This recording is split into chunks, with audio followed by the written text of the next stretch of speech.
Welcome to Fill the Math. Fill the ম্যাথে সবাইকে স্বাগতম জানাই। প্রিয় ছাত্রছাত্রী, আমাদের ক্লাস 12-এর যে মহামুক্তি ব্যাচটি ছিল সেই ব্যাচের ক্লাস কিন্তু আমি ক্রমাগত তোমাদের দিতে শুরু করেছি এবং এই ক্লাস কিন্তু তোমরা সবাই করছো। ক্লাস তোমাদের কেমন লাগছে সেই মতামত কমেন্টে অবশ্যই কিন্তু জানাবে, কারণ তোমাদের একটি কমেন্ট আমাকে কিন্তু অনেক বেশি উৎসাহিত করে তোমাদের সামনে নিজেকে নতুনভাবে উপস্থাপন করার এবং নতুনভাবে ক্লাসটা তোমাদের সামনে নিয়ে আসার। ওকে, চলো বেশি কথা বলবো না, ক্লাস করো, বন্ধুদের মাঝে ক্লাসটা শেয়ার করে দেবে যেন তারাও এই ক্লাসে যুক্ত হতে পারে। দেখো, গতদিন আমি তোমাদের পড়িয়েছিলাম আমাদের দিক কোসাইন এবং দিক অনুপাতের পেজ নাম্বার 60 ও 61 এর সংক্ষিপ্ত যে প্রশ্নাবলীগুলো ছিল সেগুলো আমি আলোচনা করেছিলাম। সেদিন কিন্তু আমি বলে দিয়েছিলাম যে আগামী ক্লাসে আমি তোমাদের পড়াবো ওই 61 নম্বর পেজের যে বর্ণনামূলক প্রশ্নগুলো রয়েছে সেগুলোই, অর্থাৎ আজকে আমরা কি পড়বো, দিক কোসাইনের যে বর্ণনামূলক প্রশ্নগুলো রয়েছে সেগুলোই আলোচনা করব। চলো শুরু করি আজকের ক্লাস। তাহলে দেখো, আজকের ক্লাসের প্রথম যে প্রশ্নটা, সেই প্রশ্নে কি বলেছে, এবিসি একটা ত্রিভুজ, এই ত্রিভুজের শীর্ষবিন্দুগুলো বলে দেওয়া আছে এটা, তাহলে ওই ত্রিভুজে যে বাহুগুলো হবে তার দিক কোসাইনটা কি হবে? প্রশ্নটা কি খুব বেশি জটিল ভাই? যদি কেউ আমার দিক কোসাইন এবং দিক অনুপাতের প্রথম ক্লাসটা করে থাকো, সেই প্রথম ক্লাসে কিন্তু আমি এ টু জেড আলোচনা করেছিলাম দিক কোসাইন কী করে সৃষ্টি হলো, দিক কোসাইন কী করে বের করতে হয়। তাহলে এই প্রশ্নটা তোমাদের কাছে খুবই জল ভাত মনে হবে। আমি একটু ছবি এঁকে বোঝাই তোমাদের। ধরো এই রয়েছে আমাদের ত্রিভুজটি, এবিসি ত্রিভুজ, এটা এ বিন্দু, এটা বি বিন্দু এবং এটা সি বিন্দু। যেখানে এবিসি তিনটি বিন্দুর স্থানাঙ্ক কিন্তু বলে দেওয়া আছে। যদি বলে দেওয়া থাকে তাহলে আমি এবি বাহুর দিক অনুপাত, বিসি বাহুর দিক অনুপাত আর এসি বাহুর দিক অনুপাত নিশ্চয়ই বের করতে পারবো, আর দিক অনুপাত থেকে দিক কোসাইন আমরাও খুব সহজে বের করে নিতে পারবো। পারবো তো?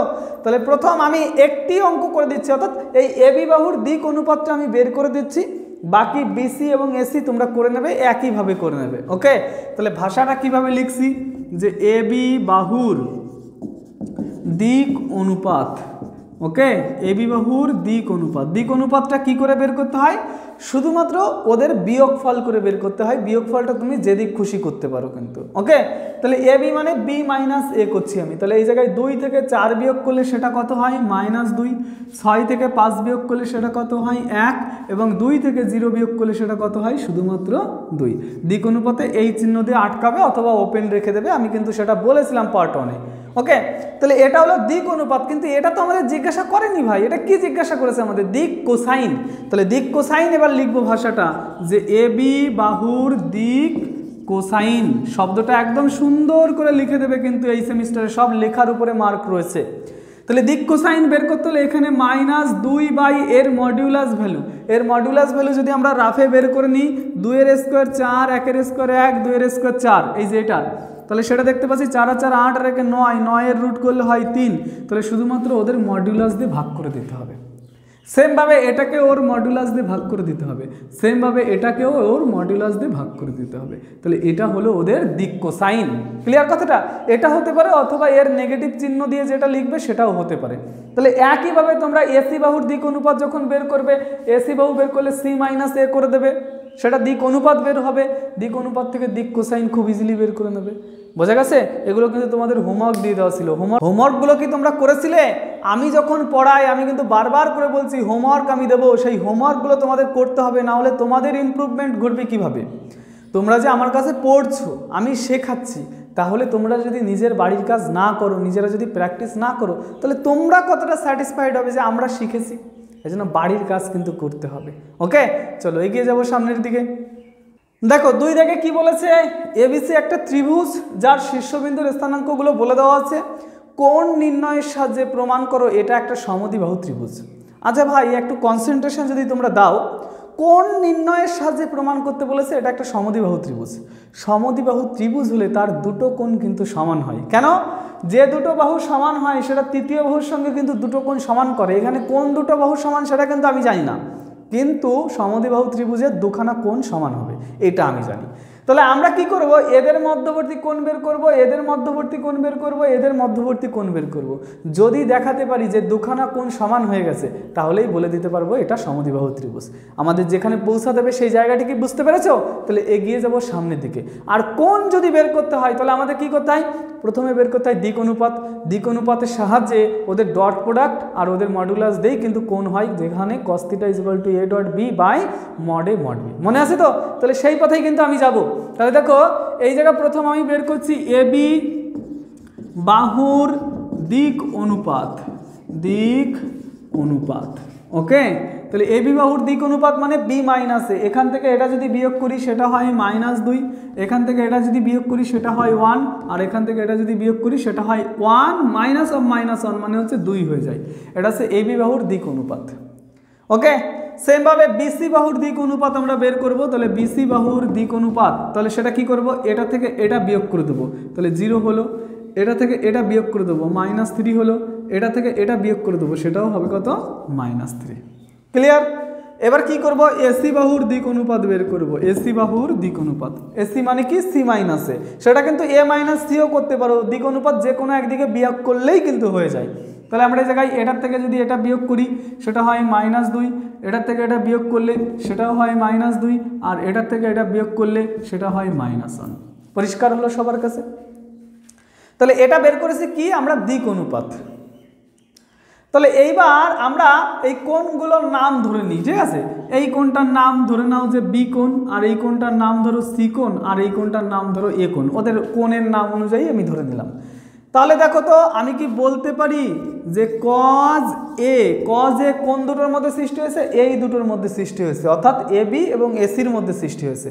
তাহলে এবি আর এসির মধ্যে ডট প্রোডাক্ট করবো এবং তাদের মডিউলাস ভ্যালু নেব। কারণ কি, দিক অনুপাতের যোগফলের গুণফল বাই তাদের মডিউলাস ভ্যালু। যদি বলে নিই, ধরো এই জায়গায় এই বাহুর দিক অনুপাত A1 B1 আর C1, আর এই বাহুর দিক অনুপাত হলো A2 B2 C2, তাহলে এদের মধ্যবর্তী কোণ যদি এ হয়, কজ এ ইজুয়াল টু লেখা যায় A1 A2 B1 B2 plus C1 C2 by √ওভার of A1 square plus B1 square plus C1 square into √ওভার of A2 square plus B2 square plus C2 square.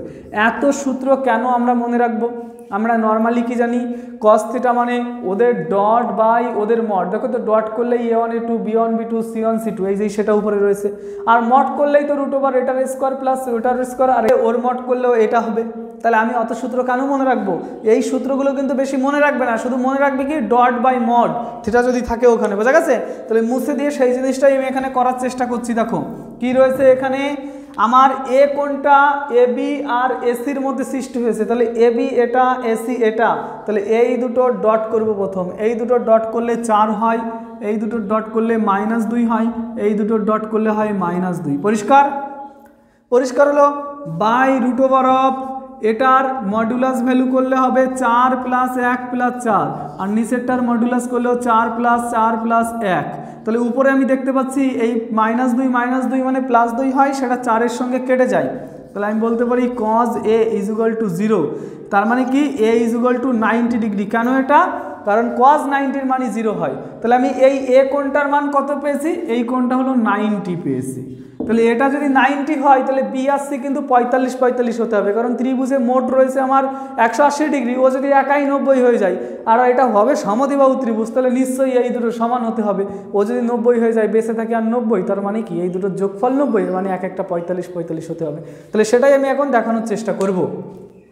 ওকে, তাহলে আমি এটা মুছে দিই, এটা মুছে দেবো কারণ আমার বোর্ডে বেশি জায়গা নেই, মুছে দিচ্ছি কিন্তু আমি। এবার আমি cos B বের করব। দেখো cos B কোনটা কোন জায়গায় রয়েছে, এই জায়গায় রয়েছে, তাহলে এদের মধ্যবর্তী কোণ এখন বের করব, সেটা হলো AB এবং BC। তাহলে AB এবং BCর মধ্যে ডট করব, তাহলে এইটার সঙ্গে এটা ডট করলে 0, এটার সঙ্গে এটা ডট করলে সেটা কত হয় -3, আর এটার সঙ্গে এর ডট করলে হয় কত নাকি -6, বাই √ওভার অফ এর মড যদি করি সেটা হবে 9, আর এর মড যদি করি সেটা হয় কত 9 + 9। তাহলে আমি দেখতে পাচ্ছি কি নাকি cos B = উপরে রয়েছে কত, উপরে রয়েছে -9। আচ্ছা, একটা মডুলাস ভ্যালু নিই, তাহলে সূক্ষ্ম কোণটা পাওয়া যাবে। তাহলে -9 তার মডুলাস, এটা যদি করি তাহলে দেখতে পাচ্ছি আমি এখানে 3 হবে, আর এখানে রয়েছে কত √ওভার 18 মানে কিন্তু 3√2। ক্লিয়ার কথাটা? তাহলে আমি বলতে পারি এই 3 × 9 কেটে দিলাম, তাহলে বলা যায় cos B = 1/√2, তার মানে B = কত হলো 45 ডিগ্রি। পরিষ্কার? তাহলে আরেকটা বের করার দরকার নেই, কেন? ত্রিভুজের 3টি কোণের সমষ্টি 180 ডিগ্রি হয়, এটা 90 বের করেছি, এটা 45 বের করেছি, তাহলে সি কোণটা অবশ্যই কি হবে 45।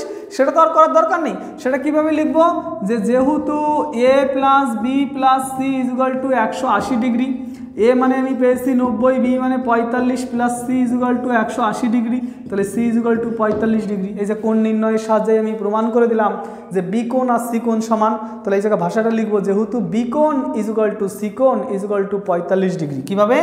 যেহেতু বি কোণ ইজুগাল টু সি কোণ ইজুগাল টু 45 ডিগ্রি, অতএব ত্রিভুজ এবিসি হলো সমদ্বিবাহু ত্রিভুজ। পরিষ্কার সবার কাছে? তাহলে এগিয়ে যাব সামনের দিকে। 3 নম্বর কোশ্চেন যেটা আছে সেটা দেখবে। কিছু কিছু কোশ্চেন কিন্তু আমি বুঝিয়ে চলে যাব, কারণ দিক কোসাইন দিক অনুপাত তো অনেক বুঝিয়েছি, সেই কোশ্চেনগুলো বারবার করিয়ে করিয়ে তোমাদের সময়টা আমি নষ্ট করতে চাই না, সেজন্য কিছু কিছু ক্ষেত্রে আমি কিন্তু সামনের দিকে এগিয়ে যাব। দেখো কোশ্চেন নম্বর 3 কি বলেছে, এই বিন্দু দুটির সংযোগ সরলরেখা এক্স অক্ষের সঙ্গে যে কোণ উৎপন্ন করে তার মান কত হবে সেটা আমাদের নির্ণয় করতে বলা হয়েছে। তাহলে এই দুই বিন্দুগামী সরলরেখার আমরা যদি দিক অনুপাত বের করতে পারি, আর এক্স অক্ষের দিক অনুপাত আমরা অলরেডি জানি, এক্স অক্ষের দিক অনুপাত কি হবে 1 0 0, আর ওয়াই অক্ষের 0 1 0, জেড অক্ষের 0 0 1। ওকে, তার আমার দরকার কোনটা? এক্স অক্ষ। তাহলে এর দিক অনুপাত আমরা বের করে নেব।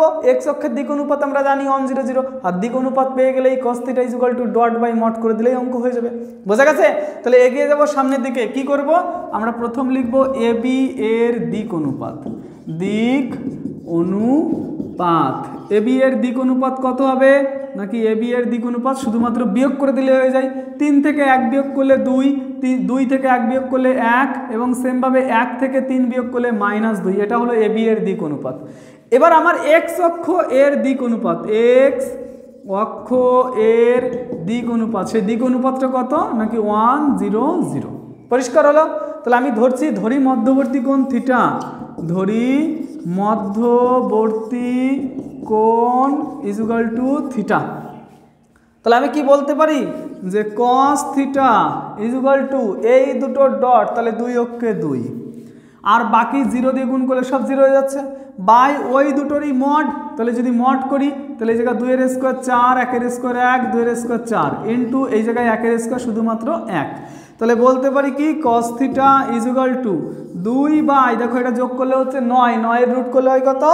3। তাহলে এই জায়গায় বলতে পারি θ ইজুগাল টু cos ইনভার্স 2/3। এই হয়ে গেল ওই সরল রেখা এবং এক্স অক্ষের সঙ্গে মধ্যবর্তী কোণ। এটাই তো জিজ্ঞাসা করেছিল আমাদের নাকি? হ্যাঁ, যে সূক্ষ্ম কোণ উৎপন্ন করে তার মান নির্ণয় করো। তাহলে এই ছিল কোশ্চেনটা আমাদের। ওকে, তাহলে এগিয়ে যাবো এবার 4 নম্বর কোশ্চেনের দিকে। সবাই দেখবে, শিখবে, লিখবে। বারবার করে বলছি, আমি যা শেখাচ্ছি আমি কিন্তু আমার মতো করে পড়াচ্ছি, তোমাদের যেভাবে সুবিধা হবে সেইভাবেই শেখানোর চেষ্টা করছি। তোমরা শুধুমাত্র পড়াশোনা করবে, তোমাদের পড়াশোনাটাই কিন্তু সব থেকে বেশি কাম্য আমাদের কাছে। দেখো 4 দাগে কি বলেছে, দিক অনুপাত নির্ণয়ের সাহায্যে তোমরা দেখাও এটা একটা সমকোণী ত্রিভুজ। ওকে, একদম সহজ কথায়, সমকোণী ত্রিভুজ যদি হয় তাহলে তাদের মধ্যবর্তী কোণ হতে হবে কিন্তু 90 ডিগ্রি, অর্থাৎ ত্রিভুজের একটি কোণ হতে হবে কি নাকি সমকোণ। তাহলে কোণ নির্ণয় করব, কোণ নির্ণয় করে যদি আমি 90 ডিগ্রি পেয়ে যাই তাহলেই কিন্তু বলে দিতে পারবো এটা একটা সমকোণী ত্রিভুজ। কারণ ত্রিভুজ হবে, ওরা সেটা বলে দেওয়া আছে। আমি যদি একটা কোণ 90 ডিগ্রি দেখাতে পারি সঙ্গে সঙ্গে বলে দিতে পারবো এটা কিন্তু সমকোণী ত্রিভুজ। ক্লিয়ার? তাহলে আমি কি করব, ওই বাহুগুলোর দিক অনুপাত বের করব। তাহলে বের করি বাহুগুলোর দিক অনুপাত। এই যে লিখছি এবি এর দিক অনুপাত, দিক অনুপাত। ওকে, তাহলে এবি এর দিক অনুপাত মানে কি? শুধুমাত্র বি থেকে এ কে বিয়োগ করতে হবে। এই দিকে তাকাও, পড়াশোনা করতে এসে পড়াশোনার সময় এই দিকে তাকিয়ে পড়াশোনা করবে। এই মা ডাকছে, মা ডাকুক না, তাতে কি হয়েছে? এই দিকে যেন ফোকাস থাকে। তাহলে এবি এর দিক অনুপাত, বি থেকে এটা যদি বিয়োগ করি, এটা থেকে এটা বিয়োগ করলে হয় -4, এটা থেকে এটা বিয়োগ করলে হয় হচ্ছে -1, আর এটা থেকে এটা বিয়োগ করলে হয় কত? নাকি -1। এটা হলো এবি এর দিক অনুপাত। আচ্ছা, সব জায়গায় নেগেটিভ আছে, নেগেটিভটাকে আমি অ্যাভয়েড করছি, ঠিক আছে? মাইনাসটাকে তাড়িয়ে দিই, 1 লিখলাম, কোনো অসুবিধা নেই। দিক অনুপাত আমরা চেঞ্জ করে লিখতে পারি তো সেটা। আচ্ছা, এবি এর দিক অনুপাত মাইনাস রেখে দিলেও কিন্তু কোনো ভুল হতো না, সেটাও যেন মাথায় থাকে। এবার আমরা বের করব বিসি এর দিক অনুপাত। তাহলে বিসি এর দিক অনুপাত সেটা কি হবে? সি থেকে বি কে বিয়োগ করব। তাহলে এর থেকে এটা বিয়োগ করলে 2 হয়, এর থেকে এটা বিয়োগ করলে সেটা -1 হয়, এর থেকে এটা বিয়োগ করলে সেটা -1 হয়। পরিষ্কার হলো? তাহলে এবার যদি আমরা আরেকটু দেখার চেষ্টা করি, এবার এসি এর দিক অনুপাত বের করব। এসি এর দিক অনুপাত, এসি মানে কি? সি মাইনাসে। তাহলে এর থেকে একে বিয়োগ করলে সেটা হয় -2, এর থেকে একে বিয়োগ করলে সেটাও হয় -2, এবং এর থেকে এটাকে বিয়োগ করলে সেটাও হয় -1। ওকে, সরি এখানে -2 হতো, এখানে -2। তার কারণ কি? এর থেকে এটা বিয়োগ করছি, তাহলে এটা মাইনাস হয়ে যাবে, মাইনাসে মাইনাসে এখানে -2 হয়ে যাবে। ওকে, তাহলে এই হলো আমাদের দিক অনুপাত। তাহলে এই জায়গায় একটা কাজ করি, এই জায়গা থেকেও আমরা -2 বাদ দিয়ে লিখি, কারণ দিক অনুপাতে যা বাদ দিয়ে দেওয়া যায় সব কিন্তু বাদ দিয়ে দেবে। তাহলে এখান থেকে যদি -2 বাদ দিয়ে দিই তাহলে 1 1 1, এটাই কিন্তু আমাদের দিক অনুপাত হয়। তাহলে আমি কিন্তু সংখ্যা লেখার সঙ্গে সঙ্গে বুঝে গেছি যে আমার এইটা আর এইটা যদি গুণ করে ডট করি তাহলে সেক্ষেত্রে কিন্তু 0 হয়ে যায়। তার মানে কি এই দুটোর মধ্যবর্তী কোণই আমাদের নিশ্চয়ই 90 ডিগ্রি কোণ আছে।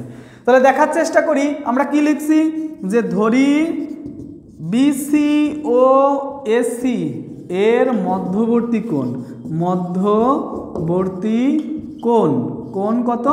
থিটা। তাহলে মধ্যবর্তী কোণ যদি থিটা হয়, কি শিখিয়েছি তোমাদের? কি শিখিয়েছি? cos theta is equal to এই দুটো ডট, তাহলে 2 অক্ষে 2, আবার রয়েছে 1 - 1 গুণ করলে হয় -1, আবার সেমভাবে 1 - 1 গুণ করলে হয় -1, ডট হয়ে গেল। বাই ওই দুটোর মড করতে হবে, মড যদি করি তাহলে 2 এর স্কোয়ার 4, 1 এর স্কোয়ার 1, 1 এর স্কোয়ার 1, সেমভাবে এখানে 1 এর স্কোয়ার 1 এর স্কোয়ার 1 এর স্কোয়ার। পরিষ্কার? তাহলে যদি সুন্দরভাবে এর দিকে আমরা দৃষ্টি দিয়ে থাকি দেখতে পাচ্ছি 2 এর থেকে -2 বিয়োগ করলে কত হয়ে যাবে? 0। তাহলে cos theta is equal to 0, তার মানে theta is equal to 90 degree. তার কারণ কি? cos 90 এর মানে 0 হয়। তাহলে আমি দেখিয়ে দিলাম বিসি ও এসি এর মধ্যবর্তী কোণ 90 ডিগ্রি। তাহলে চিত্রটা কেমন হবে? ধরো এই একটা সমকোণী ত্রিভুজ রয়েছে, যার এইটা হলো এ বিন্দু, এইটা হলো বি বিন্দু, আর এটা হলো সি বিন্দু। তার মানে কি বিসি বাহু এই যে আর এসি বাহু এই যে, এদের মধ্যবর্তী কোণটা আমরা 90 ডিগ্রি দেখিয়েছি। ওই সেই কাজটাই তো করেছি, এ বি এর দিক অনুপাত মানে এইটা বের করেছি, সেমভাবে বিসি এর দিক অনুপাত মানে এইটা বের করেছি, সেমভাবে এসি এর দিক অনুপাত মানে এইটা বের করেছি, তারপর ওদের মধ্যবর্তী কোণটা 90 ডিগ্রি দেখিয়ে দিয়েছি, হয়ে গেছে সমকোণী ত্রিভুজ প্রমাণ। তাহলে এই জায়গায় ভাষাটা কি লিখবো? অতএব ত্রিভুজ এবিসি সমকোণী ত্রিভুজ, সমকোণী ত্রিভুজ। পরিষ্কার কথাটা? ত্রিভুজ কথাটা ওরা উল্লেখ করে দিয়েছিল জন্য আমি কিন্তু কোণ নির্ণয়ের মাধ্যমে এভাবে প্রমাণ করলাম। তাহলে এই ছিল আমাদের কোশ্চেন নাম্বার 4। দেখো অঙ্কটা কত মজার বিষয়, এই মজাটা যদি পেতে চাও এবং যে সমস্ত স্টুডেন্ট অনলাইনে টিউশন পড়তে চাইছো আমার কাছে, আমি পার্সোনালি তোমাদের গাইড করব।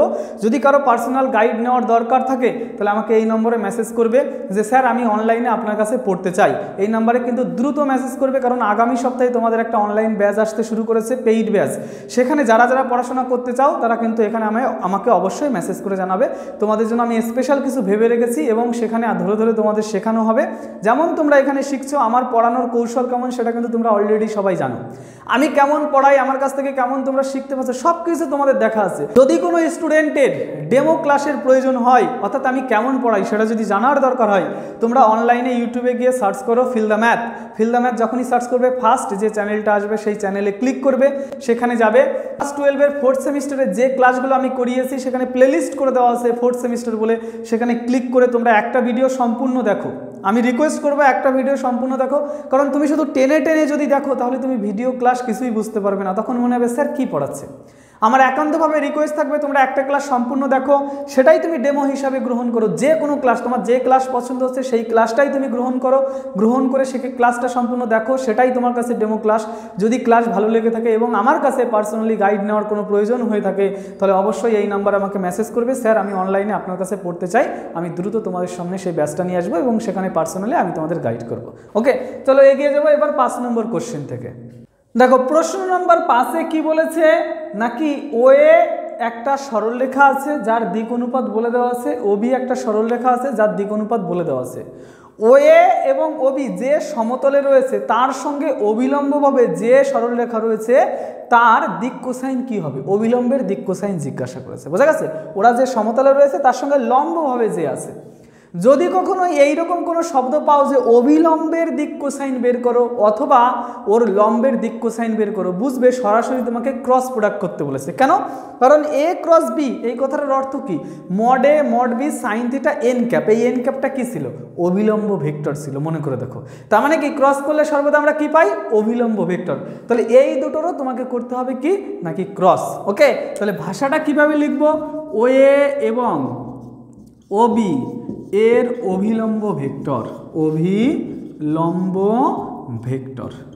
অভিলম্ব ভেক্টর কি করে বের করবো আমরা, এই যে লিখছি I cap J cap K cap, এই যে ডিটারমিনেন্ট চিহ্ন দিলাম, দেওয়ার পর এখন এক এক করে ও এর মান বসাই 1 - 1 1 আর ওবি হচ্ছে 2 - 1 1। পরিষ্কার? তাহলে এইবার যদি আমি এই জায়গায় এটাকে ভাঙিয়ে দিই আই ক্যাপ, এই বরাবর গুণ করলে হয় -1, একটা মাইনাস বসালাম, এই বরাবর গুণ করলে মাইনাসে মাইনাসে +1 হয়ে যায়। পরিষ্কার? তাহলে এই যে রইল প্লাস জে ক্যাপ, জে ক্যাপের ক্ষেত্রে প্লাস নয়, এখানে মাইনাস হবে, মাইনাস জে ক্যাপ। তাহলে সেই ক্ষেত্রে আমাদের এই বরাবর গুণ করলে হয় 1, একটা মাইনাস বসাতে হয়, এই বরাবর গুণ করলে হয় -2, প্লাস কে ক্যাপ রয়েছে, কে ক্যাপ। তাহলে এই যে এই বরাবর গুণ করলে সেটা কত হয় -1, আর একটা মাইনাস বসাতে হয়, মাইনাস এই বরাবর গুণ করলে -2, তো সেই মাইনাস আর এই মাইনাসে হয়ে যায় +2। পরিষ্কার? তাহলে আমি বলতে পারি এখানে এই দুটো কেটে যাচ্ছে, তার মানে আই থাকছে না, এখানে -1 মাইনাসে মাইনাসে +1, তাহলে শুধুমাত্র জে ক্যাপ থাকছে, আর এখানে থাকছে হচ্ছে প্লাস কে ক্যাপ। তাহলে এইটা হলো অভিলম্ব ভেক্টর, নট দিক কোসাইন, এটাকে দিক অনুপাত হিসাবে তুমি ট্রিট করতে পারো। যেটা পেলাম সেটা কি? অভিলম্ব ভেক্টর। এবার অভিলম্বের প্রথম বের করব দিক অনুপাত। তাহলে ভাষাটা লিখছি অভিলম্বের দিক অনুপাত, অভিলম্বের দিক অনুপাত। দিক অনুপাত যদি আমরা বের করি, দেখো কোনো ভেক্টর থাকা মানে সে কিন্তু নিজেই নিজের দিক অনুপাত। তাহলে দিক অনুপাত মানে এই জায়গায় আই নেই মানে 0, যে আছে 1 আর কে আছে 1, আর দিক অনুপাত পেয়ে গেলে দিক কোসাইন পাও কি খুব কঠিন ব্যাপার? এত কঠিন করে কেন ভাবছো? ফিল্ডা ম্যাথ কেন আছে তোমাদের শেখানোর জন্য? তপন স্যার কেন আছে তোমাদের শেখানোর জন্য? কি শেখালো তাহলে তপন স্যার? দিক অনুপাত থাকলে তবে সেটাকে তার মডুলাস দিয়ে ভাগ করে দিলেই হয়ে যায় দিক কোসাইন। তাহলে এই যে ভাষাটা লিখছি অভিলম্বের দিক কোসাইন, কি করে বের করব? এটাকেই এর মড দিয়ে ভাগ করে দেবো। তো 0কে কোনো সংখ্যা দিয়ে ভাগ করলে 0ই হয়, 1কে এর মড দিয়ে ভাগ করলে পরে দেখো √0² প্লাস 1² প্লাস 1², তার মানে কি √2। সেমভাবে এই 1কে যদি ভাগ করি সেটা হয় √2। দিক কোসাইন দুটো হতে পারে বলেছি, তাহলে এটাও হতে পারে, এটাকে নেগেটিভ দিয়ে গুণ করলে সেটাও হতে পারে, দুটোই কিন্তু লিখতে পারো, চাইলে আবার নাও লিখতে পারো। ওকে, তাহলে এই ছিল কোশ্চেন নাম্বার 5। এই জায়গা কি জিনিস তোমরা শিখলে? যদি কোনো সময় এরকম বলে দেওয়া থাকে এর অভিলম্বের দিক কোসাইন বের করো, অভিলম্ব ভেক্টরটা বের করো বা লম্ব ভেক্টরটা বের করো, যদি কখনো এরকম প্রশ্ন দেয় সঙ্গে সঙ্গে ওই দুটোকে ক্রস করবে, ক্রস করলেই কিন্তু আমরা ওর অভিলম্ব বা লম্ব ভেক্টরটা পেয়ে যাব। আর কোনো ভেক্টর থাকা মানে সে নিজেই তার দিক অনুপাত, আর দিক অনুপাত থেকে দিক কোসাইন যেতে হলে কি করতে হবে? শুধু তার মড দিয়ে ভাগ করে দিতে হবে। এত সহজ জিনিস। আমি তো বারবার তোমাদের বলি ম্যাথমেটিক্স খুব সহজ জিনিস। ম্যাথমেটিক্সের এই মজা যারা আমার সঙ্গে নিতে চাও তাদের জন্য নিয়ে এসেছি আমি একটা সুখবর। কি? তোমাদের জন্য অনলাইন টিউশন পড়ানোর আমি একটা ব্যবস্থা করেছি, যেখানে অনলাইনে তোমরা আমার কাছে টিউশন পড়তে পারবে। কারণ অনেক স্টুডেন্টের মনেই কিন্তু এই প্রশ্নটা রয়েছে, যদি স্যারের কাছে একটু পড়া যেত। তোমাদের জন্য সেই সুযোগ আমি নিয়ে এসেছি, তোমাদের অনলাইনে টিউশন পড়ানোর একটা আমি ব্যবস্থা করছি। যারা যারা আমার কাছে অনলাইনে টিউশন পড়তে চাও তারা এই নাম্বারে আমার সঙ্গে যোগাযোগ করবে। তারা শুধু লিখবে স্যার আমি অনলাইনে আপনার কাছে টিউশন পড়তে চাই, তাদের জন্য আমি ব্যবস্থা করছি। ওকে, কারণ অঙ্কটাকে যদি মজা করে পড়া যায় তবেই কিন্তু অঙ্ক সাবজেক্টটা ভালো লাগবে এবং রেজাল্টটা ভালো হবে। সেজন্যই তোমাদের কথা ভেবে তোমাদের জন্য একটা ব্যাচ লঞ্চ করছি, যে ব্যাচটা হলো পেইড ব্যাচ। সেখানে কি আছে সব কিছু জানার জন্য এই নম্বরে তোমরা মেসেজ করবে। সামনের সপ্তাহ থেকে এই ব্যাচটা আমি চালু করব, সেখানে কিন্তু আমি তোমাদের পড়াবো শুধুমাত্র সেই সমস্ত স্টুডেন্টদের যারা আমার কাছ থেকে গাইড পেতে চাও, তাদের জন্যই কিন্তু এই ব্যাচটা আমি লঞ্চ করছি। এবং এই ব্যাচে কিন্তু ধরে ধরে তোমাদের প্রত্যেকটা জিনিস শেখাবো, এগিয়ে যাবো সামনের দিকে। দেখো কোশ্চেন নাম্বার 6-এ কি বলেছে? বলেছে এ বিন্দু থেকে বিসির উপর যদি আমি একটা লম্ব অঙ্কন করি, সেই লম্ব বিন্দুটা ধরে নাও এই জায়গায় ছেদ করছে, এটা ডি। তাহলে ডি বিন্দুটার স্থানাঙ্ক নির্ণয় করো, লম্ব পাদবিন্দুটা নির্ণয় করো। এই যে অঙ্কটা রয়েছে, এই অঙ্কটা কিন্তু সরলরেখা চ্যাপ্টারে তোমাদের ভীষণ কাজে লাগবে। সেই সরলরেখা চ্যাপ্টারে গিয়ে কিন্তু আমি অন্যভাবে তোমাদের শেখাবো এবং খুব সরলভাবেই শেখাবো সেখানে। কিন্তু এটা যেহেতু দিক কোসাইন দিক অনুপাতের একটা চ্যাপ্টার, তাহলে সেটা দিয়ে এটাকে বুঝতে হবে। খুব লজিক্যালি যদি ভাবো, এই এডি একটা সরল রেখা রয়েছে আর বিসি একটা সরল রেখা রয়েছে, এর দিক অনুপাত আর এর দিক অনুপাত যদি আমরা বের করি তাহলে তাদের ডট প্রোডাক্ট কি হবে? 0। তার কারণ এটা 90 ডিগ্রি তো বলেই দেওয়া আছে, লম্ব পাদবিন্দু লম্বভাবে যদি থাকে তাহলে সেক্ষেত্রে কি হয়? ডট প্রোডাক্টটা 0 হয়। তাহলে সেই জন্যই আমরা কি করব? এর দিক অনুপাত বের করব আর এর দিক অনুপাত বের করব, তাদের ডট প্রোডাক্ট 0 করে দেবো। সেখান থেকে আমার যা যা করার দরকার সব কিন্তু আমি পেয়ে যাব। তাহলে এর দিক অনুপাত যদি বের করতে হয় তাহলে ডি বিন্দুর স্থানাঙ্ক আমার দরকার হবে। কি দরকার হবে না? তাহলে ডি বিন্দুটা প্রথম বের করব আমি। বোঝা গেছে কোন পথে আমি যাব? তাহলে আমি ধরে নিলাম ডি বিন্দু এটাকে m:1 অনুপাতে বিভক্ত করেছে। কি ভাষাটা লিখছি যে ধরি লম্ব পাদবিন্দু, লম্ব পাদবিন্দুটি হলো ডি, যেটি কি করেছে বিসিকে m:1 অনুপাতে বিভক্ত করেছে, এবার ভেবে দেখো, যদি m:1 অনুপাতেও বিভক্ত হয় তাহলে ডি বিন্দুর স্থানাঙ্ক বের করা যাবে। কিভাবে বের করা যাবে? m এই দিকে গুণ করব, 1 এই দিকে গুণ করব। পরিষ্কার? তাহলে এই যে লিখছি, অতএব ডি বিন্দুর স্থানাঙ্ক সেটা কি m×2, m ওই দিকে গুণ করলাম, 1×0 তার মানে 0 বাই নিচে m+1। এটা হলো আমাদের ডি বিন্দুর স্থানাঙ্ক। সেম ভাবে আমরা কি করব দেখো, এবার y এর স্থানাঙ্ক সেম ভাবে m×-3, তাহলে -3m, 1 এখানে -11, তাহলে -11 বাই নিচে হলো m+1। z এর ক্ষেত্রেও সেম ভাবে m×1 মানে m, আর এখানে 1×4 রয়েছে, তাহলে 4 বাই নিচে হলো m+1। তাহলে এই হলো ডি বিন্দুর স্থানাঙ্ক। এখন এই ডি বিন্দুর স্থানাঙ্ক যদি আমরা পেয়ে যাই তাহলে নিশ্চয়ই এডি এর দিক অনুপাতও আমরা পেয়ে যাব। তাহলে এডি এর দিক অনুপাত কি হবে? এডি এর দিক অনুপাত দেখো, একটা কথা বলি, অঙ্ক মানে কি শুধুমাত্র লজিক অনুযায়ী পরপর ভেবে নেওয়া যে আমি কোনটার পর কোন পথে যাব। যেমন যারা দাবা খেলে তারা কিন্তু একটা চাল দেওয়ার আগে ভেবে নেয় এরপরে আমি কি চাল দিতে চলেছি। ঠিক সেরকমই কোনো একটা লাইন লেখার আগে আমাকে ভেবে নিতে হবে আমাকে কোথায় পৌঁছাতে হবে। আমার কাছে জিজ্ঞাসা করেছে ডি বিন্দুর স্থানাঙ্ক, কোনো ক্রমে আমি যদি এম এর মান বের করতে পারি তাহলে এই জায়গায় বসিয়ে দিলে এই ডি বিন্দুর স্থানাঙ্ক হয়ে যাবে। তাহলে আমার টার্গেট হলো ওই এম এর মানটা বের করা, বোঝা গেছে? সেই জন্য আমি এর দিক অনুপাত আর এর দিক অনুপাতের ডট প্রোডাক্ট 0 করে দেবো, সেখান থেকেই এম এর মান বেরিয়ে আসবে। তাহলে এই যে এডি এর দিক অনুপাত, দুই বিন্দুর দিক অনুপাত কি হয় নাকি তাদের বিয়োগফল হয়। তাহলে ডি মানে তো এই যে পেয়েছি, তার থেকে এ বিয়োগ করে দেবো। ভালো করে দেখবে কিন্তু এই যে 2m/m+1, তার থেকে এ বিয়োগ করলাম 1। সেম ভাবে এই জায়গা রয়েছে -3m-11/m+1, তার থেকে বিয়োগ করলাম -8।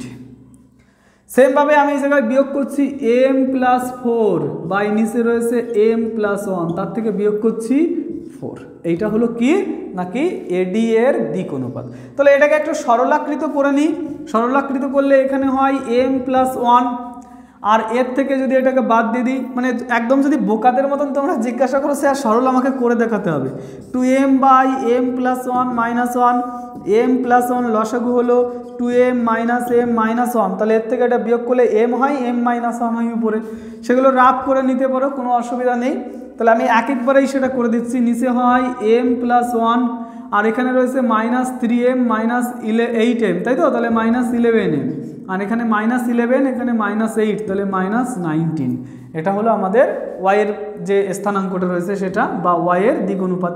তাহলে সেমভাবে এটা যদি বিয়োগ করি, নিচে হলো কি m+1, আর উপরে কি হলো m-4m -3m, আর 4 -4 মানে 0, শুধু এইটুকুই। তাহলে এই যে আমরা পেয়ে গেছি এডি এর দিক অনুপাত, আর বিসি এর দিক অনুপাত সরাসরি বিয়োগ করে দিলে আমরা পেয়ে যাব। তাহলে বিসি এর দিক অনুপাত সেইভাবেই আমরা করছি, দেখো। অতএব বিসি এর দিক অনুপাত কি হবে বলো? শুধুমাত্র বিয়োগ করে দিতে হবে। তাহলে যে 2 এর থেকে 0 বিয়োগ করলে 2 হবে, -3 এর থেকে এটা বিয়োগ করলে 8 হবে, সেমভাবে 1 এর থেকে 4 বিয়োগ করলে -3 হবে। এই হয়ে গেল দিক অনুপাত। তাহলে এখন এই দুটো ডট প্রোডাক্ট কি হবে? 0 হবে। তাহলে এই জায়গায় ভাষা লিখছি, যেহেতু এডি লম্ব বিসি, সেই জন্য এইগুলো ডট প্রোডাক্ট =0, তাই লিখছি অতএব এই জায়গার নিচে লেখার জায়গা নেই, তো আমি এই সাইডেই লিখছি অতএব 2 গুণ এইটা মানে কি 2m-2 বাই নিচে m+1। সেমভাবে এইটা দিয়ে একে গুণ করলে কি হয় নাকি -88m -8 দিয়ে এটাকে গুণ করলে 8 নং 72 2 হাতে থাকে 7, 8 ওকে 8, আর 7 কত হয় 15, বাই নিচে রয়েছে কি m+1। তারপরে সেমভাবে -3 দিয়ে যদি একে গুণ করি তাহলে মাইনাসে মাইনাসে কি হয়ে যায়? প্লাস হয়ে যায়, +9m, আর নিচে রয়েছে কি m+1 = কি হলো 0 হলো। দেখো সবার নিচে m+1 আছে, তাহলে m+1 আমি কিন্তু একবারে উড়িয়ে দেবো, আর লেখার জায়গা নেই। উপরের লাইনটা মুছে নিয়ে করার চেষ্টা করব এখন, অথবা মিডিলের লাইনটা মুছে নিয়ে আমাকে করতে হবে, কোনো যেহেতু জায়গা নেই। কোন জায়গাটা মুছে? তাহলে উপরের লাইনটা মুছে নিয়ে আমি লেখার চেষ্টা করছি, দেখো তোমরা কিন্তু লিখে নেবে। তাহলে এই m+1 সব আমি তাড়িয়ে দিচ্ছি। উপরে রয়েছে 2m-2, 2m মাইনাস 2, সেমভাবে এখানে রয়েছে মাইনাস 88m মাইনাস 152, তারপর এখানে রয়েছে কি প্লাস 9m ইজুগাল টু কি হলো 0 হলো। তাহলে এবার একটু যোগ বিয়োগ করি, তাহলে দেখতে পাচ্ছি এখানে 9 আর 2 11m থেকে যদি এটা বাদ দিয়ে দেওয়া হয় তাহলে মাইনাস 77m থাকে, আর এটা কত হয় 154, সেটা ওইদিকে চলে গেলে হয় 154, তাহলে m ইজুগাল টু মাইনাস 2 পেলাম। তাহলে m এর মান যদি এখন আমি মাইনাস 2 বসিয়ে দিই তাহলেই কিন্তু বিন্দুটা হয়ে যাবে। পরিষ্কার সবার কাছে? তাহলে এই জায়গায় m এর মান আমি মাইনাস 2 বসিয়ে দেবো। তাহলে সেই জন্য আমি নিচের লাইনটা মুছছি, কারণ এইগুলো আমার দরকার হবে। তাহলে আমি নিচের লাইনটা মুছে দিচ্ছি। এবার দেখবে এটা কিন্তু খাতায় লিখবে না, এটা আমি দেখে দেখে লিখবো জন্য এখানে রেখে দিলাম আর সব মুছে দিয়েছি। তাহলে লিখছি অতএব ডি বিন্দুর স্থানাঙ্ক, অর্থাৎ এরপরে কিন্তু এই লাইনটা ডি বিন্দুর স্থানাঙ্ক, ডি বিন্দুর স্থানাঙ্ক কি হবে, m এর মান মাইনাস 2 বসিয়ে দেবো।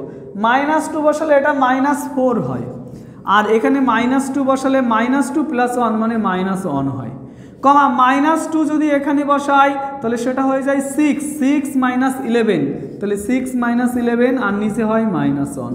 সেমভাবে মাইনাস 2 বসালে মাইনাস 2 প্লাস 4 আর নিচে মাইনাস 1, তাহলে এটা হলো আমাদের ডি বিন্দুর স্থানাঙ্ক।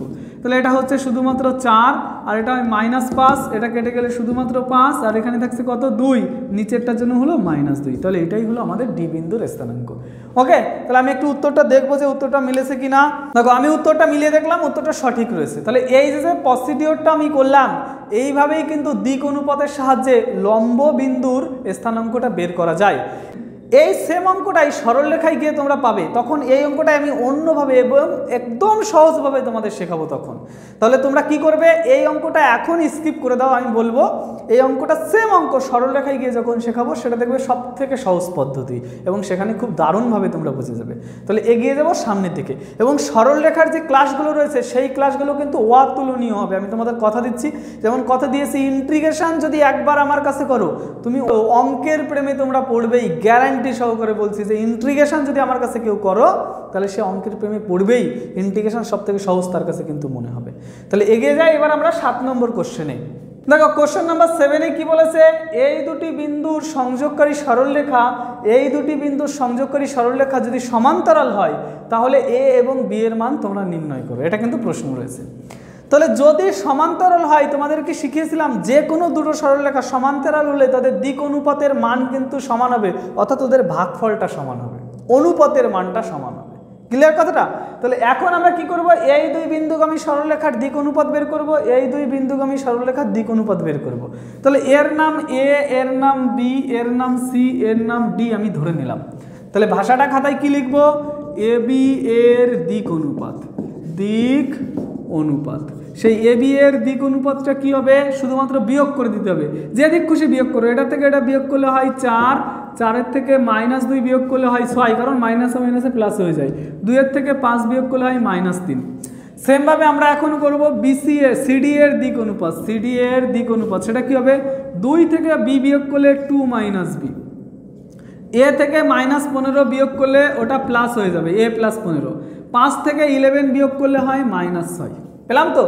এবার ভাষাটা কি লিখবো, ওরা সমান্তরাল তাই লিখছি, যেহেতু এ বি সমান্তরাল সিডি, সমান্তরাল জন্য ওদের ভাগফলের মান সমান হবে, সেই জন্য লিখছি অতএব 4/2 - বি = 6/a + 15 = -3/-6। পরিষ্কার সবার কাছে? তাহলে এখন দেখো এই জাতীয় অঙ্ক বের করা কি খুব কঠিন ব্যাপার, এগুলো তো আগে শিখে এসছো ভাই। তাহলে এইটার সঙ্গে যদি এইটা তুলনা করি আমি, তাহলে জায়গা রয়েছে 4/2 - বি = এটা কাটাকাটি করলে 1/2 হয়। কোনাকুনি যদি গুণ করি তাহলে বলতে পারি 4 × 8 = 2 - বি, বি এইদিকে নিয়ে আসবো, 8 ওইদিকে নিয়ে যাব। তাহলে বি = কি বলা যাবে, 2 - 8, তাহলে বি = -6। বি এর মান বেরিয়ে গেল। সেমভাবে এই দুটো যদি আমি তুলনা করি তাহলে 6/a + 15 = 1/2, কোনাকুনি গুণ করলে a + 15 = 12, তাহলে a = 12 - 15, তাহলে a = -3। পরিষ্কার সবার কাছে? তাহলে এ আর বি এর মান কিন্তু আমরা পেয়ে গেছি। তাহলে এইরকম যদি তোমাদের কখনো বলে এই দুই বিন্দুগামী সরলরেখা ওই দুই বিন্দুগামী সরলরেখার সঙ্গে সমান্তরাল, তাহলে শুধু এরকম দিক অনুপাত বের করবে, তাদের ভাগফল সমান করে দেবে। সমান্তরাল না বলে যদি এটা লম্ব বলতো তাহলে কি করতাম, শুধুমাত্র ডট প্রোডাক্ট 0 লিখতাম, এই জায়গা ভাষাটা লিখতাম যেহেতু AB লম্ব CD অতএব এদের dot product is equal to 0, direct লিখে দিতাম এরকম, অতএব এইটা গুণ এইটা প্লাস এইটা গুণ এইটা প্লাস এইটা গুণ এইটা ইজ ইকুয়াল টু 0 করে দিতাম। এই দুই লাইনটা কমন থাকতো, বোঝা গেছে? তাহলে এইরকমই অঙ্ক আমি দেখলাম 8 নম্বর দাগে তোমাদের দিয়ে দিয়েছে। কি দিয়ে দিয়েছে বলেছে 4খানা বিন্দু দিয়ে দেওয়া আছে, তার মধ্যে প্রথম দুটো বিন্দু সংযোগ সরলরেখা, দ্বিতীয় দুটো বিন্দু সংযোগ সরলরেখার উপর যদি লম্ব হয় তাহলে কে এর মান বের করো। এরকম করে দিক অনুপাত বের করবে, এরকম করে দিক অনুপাত বের করবে, লিখবে AB লম্ব CD অতএব এইটা গুণ এইটা, এইটা গুণ এইটা, এইটা গুণ এইটা ইজ ইকুয়াল টু 0, সেখান থেকে কে এর মান বেরিয়ে যাবে। তাহলে এই অঙ্ক তোমাদের হোমওয়ার্কও আমি যদিও দিয়েছিলাম, তাহলে এই অঙ্ক আর করিয়ে দিচ্ছি না কিন্তু, ওকে। এবং 9 দাগের অঙ্কটাও আমি করিয়ে দেবো না, কারণ এরকম অঙ্ক প্রচুর করেছি। কি দিক অনুপাত সংখ্যা ওরা সরাসরি বলে দিয়েছে, তাহলে মধ্যবর্তী কোণ মানে cos θ a dot b by mod a mod b করে দিলেই হয়ে যাবে। তাহলে 9 দাগও করিয়ে দেবো না। সেমভাবে আমাদের 10 দাগ কি বলেছে, ABCD 4টি বিন্দু বলে দেওয়া আছে, AB এবং CD উভয় সরলরেখার উপর লম্ব সরলরেখার দিক কোসাইন বের করো। মনে করে দেখো তো 5 দাগের যে অঙ্কটা ছিল, লম্ব কথাটা বললেই কি বলেছিলাম, ক্রস করব। তাহলে এই জায়গায় ABCD বুঝিয়ে দিচ্ছি, করে নেবে নিজেরা। ABCD 4খানা বিন্দু বলে দেওয়া আছে। তোমরা AB এর দিক অনুপাত বের করতে পারবে, CD এর দিক অনুপাত বের করতে পারবে। তাহলে এইটুকু করা শুরু করে দাও, ততক্ষণ বোর্ড আমি মুছে অঙ্কটা করছি। তাহলে এই ছিল আমাদের 9 নম্বর কোশ্চেন। কি বলেছে, ABCD 4টি বিন্দু, AB এবং CD দুটোর উপরেই লম্ব হতে হবে এমন সরলরেখার দিক কোসাইন বের করো, তাই তো? তাহলে প্রথম আমি AB এর দিক অনুপাত বের করছি। AB এর দিক অনুপাত, AB এর দিক অনুপাত সেটা কি হবে, শুধুমাত্র B থেকে A কে বাদ দিয়ে দিলেই হয়ে যাবে। তাহলে B থেকে A বাদ দিলে এটা হবে 2, 5 থেকে এটা বাদ দিলে হয়ে যাবে মাইনাসে মাইনাসে প্লাস হয়ে যাবে, কিন্তু 5 মাইনাস অফ মাইনাস 3 প্লাস 3 হয়ে যাবে, সেই জন্য 8 হয়ে গেল। 2 থেকে এটা বিয়োগ করলেও এটা প্লাস হয়ে যাবে, তাই 3 হয়ে গেল। AB এর দিক অনুপাত অনুরূপে CD এর দিক অনুপাত একদম ঘেঁচাঙ্কু করে দেবো আমরা। CD এর দিক অনুপাত তাহলে এই যে D মাইনাস C, 2 থেকে এটা মাইনাস করলে 2 মাইনাস অফ মাইনাস 3, তার মানে সেটা হয়ে গেলো 5। 3 থেকে এটা বিয়োগ করলে সেটা হয়ে যায় -1, 5 থেকে এটা বিয়োগ করলে সেটা হয়ে যায় 4। AB এবং CD দুটোর দিক অনুপাত আমরা বের করে নিয়েছি, এই দুটোর উপরই লম্ব। তাহলে কি করতে হবে, AB আর CD ক্রস করতে হবে, একটু আগে বুঝিয়েছিলাম। তাহলে এই জায়গায় লিখছি AB ও CD এর উপর লম্ব, লম্ব ভেক্টর, লম্ব vector is equal to AB cross CD। Clear, AB cross CD। তাহলে AB ক্রস CD যদি আমরা করি সেটা কি হবে, এই জায়গা I ক্যাপ, এই জায়গা J ক্যাপ, এই জায়গা K ক্যাপ লিখবো। লেখার পর ABর মান প্রথম বসাচ্ছি, এই যে 2, 8, 3, CDর মান 5 -1 4। তাহলে I ক্যাপ যদি আমরা ভাঙাই কি হবে, এই যে 4 4 8 32, একটা মাইনাস বসালাম, আবার এখানে রয়েছে -3, তাই +3 হয়ে গেল। মাইনাস J ক্যাপ, তাহলে এই যে 4 2 8, একটা মাইনাস বসালাম, এইবার আবার গুণ করলে হয় 15। তারপর হইল প্লাস K ক্যাপ, তাহলে K ক্যাপের সঙ্গে কি করলাম, -2 আর একটা মাইনাস বসালাম, তারপর এই যে রইল 5 এটা 40। তাহলে এটা যোগ করলে হয় 35 I ক্যাপ, আর এটা 8 থেকে 15 চলে গেলে -7, তাহলে হয়ে যাবে +7 J ক্যাপ, আর এখানে রয়েছে কত 40 আর 2 42, তাহলে -42 K ক্যাপ হলো। তাহলে এটা কি পেয়েছি আমরা, ওর উপর লম্ব ভেক্টর। এবার ওর আগে দিক অনুপাতটা বের করব। তাহলে এই যে ভাষাটা লিখছি, অতএব অভিলম্বের দিক অনুপাত, কার অভিলম্বের, AB আর CD দুটোর উপরেই অভিলম্ব, বোঝা গেছে? তাহলে সেই ভাষাটাও তোমরা লিখে দিতে পারো যে AB ও CD এর অভিলম্বের দিক অনুপাত, অভিলম্বের দিক অনুপাত। সেই দিক অনুপাতটা কি হবে, তাহলে দিক অনুপাতটা হবে 35, -7, -42। তাহলে এই জায়গা মজার বিষয় দেখো, সবাইকে 7 দিয়ে ভাগ করে দেওয়া যাচ্ছে, যদি কখনো ভাগ করে দেওয়া যায় ভাগ করে দেবে কিন্তু, ঠিক আছে? তাহলে 7 দিয়ে ভাগ করলে এটা কত হবে, তাহলে ওইদিকে সমান সমান দিতে হবে না, এই জায়গায় দাও। সে 7 দিয়ে ভাগ করলে এটা হবে 5, এটা হবে 1, আর এটা হবে -6। এটা আসলে দিক অনুপাত। এবার দিক অনুপাত থেকে দিক কোসাইন বের করবো। দিক কোসাইন কি করে বের করতে হয়, ওটাকেই শুধু ওর মডুলাস দিয়ে ভাগ করে দিতে হবে। তাহলে মডুলাসটা আমরা একটু রাফে বের করে নিই। √5 এর স্কোয়ার করলে 25, প্লাস 1 এর স্কোয়ার করলে 1, প্লাস 6 এর স্কোয়ার করলে হয় 36, তাই তো?